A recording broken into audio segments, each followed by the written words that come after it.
Sudahkah kalian membaca tulisan Gus Mendem tentang doktrin Trinitas dalam pandangan Yahudi dan Islam? Ini menarik, begini dia memaparkannya. Pada masa awal pengabaran Injil ke tengah-tengah umat Israel yang terdiri dari 12 suku bangsa, Yesus sudah dengan amat jelas memperkenalkan dirinya sebagai utusan Allah, yang membawa amanat langit hanya untuk bangsa Israel saja. Seperti tercatat dalam Matius 15 ayat 24, Aku diutus hanya kepada domba-domba yang hilang dari umat Israel. Lalu, untuk apa Allah mengutus Yesus ke tengah-tengah umat Israel? Jawabnya adalah untuk membawa umat Yahudi kembali ke jalan lurus yang sebelumnya sudah diajarkan oleh Musa. Yesus menegaskan hal ini dalam salah satu sabdanya seperti tercatat dalam Matius 5 ayat 17 sampai dengan ayat 20. Janganlah kamu menyangka bahwa aku datang untuk meniadakan hukum Taurat atau kitab para nabi. Aku datang bukan untuk meniadakannya, melainkan untuk menggenapinya. Karena aku berkata kepadamu, sesungguhnya selama belum lenyap langit dan bumi ini, satu iota atau satu titik pun tidak akan ditiadakan dari hukum Taurat, sebelum semuanya terjadi. Karena itu siapa yang meniadakan salah satu perintah hukum Taurat sekalipun yang paling kecil, dan mengajarkannya demikian kepada orang lain, ia akan menduduki tempat yang paling rendah di dalam kerajaan sorga.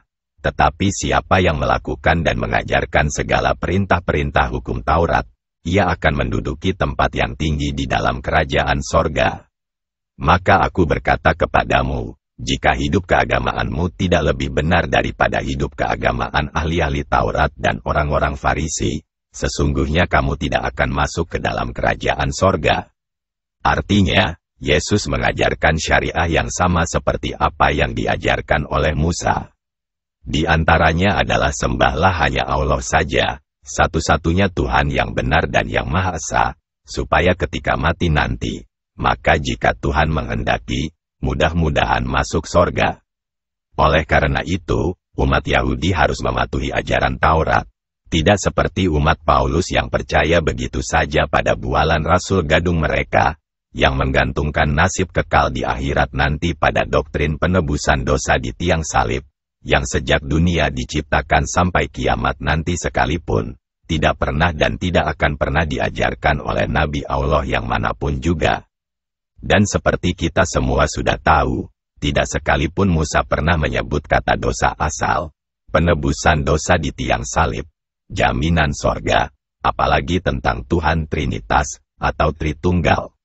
Jadi seperti kata para rabi dan orang-orang tua umat Yahudi, jika Tuhan menghendaki umat Yahudi menyembah Trinitas, tentu kami sudah lama menyembah Trinitas bersama seluruh umat Ishak dan umat Ismail. Tapi terbukti umat Yahudi dan umat Islam, yakni semua pengikut Ishak dan pengikut Ismail, sama-sama menentang keras konsep ketuhanan Trinitas.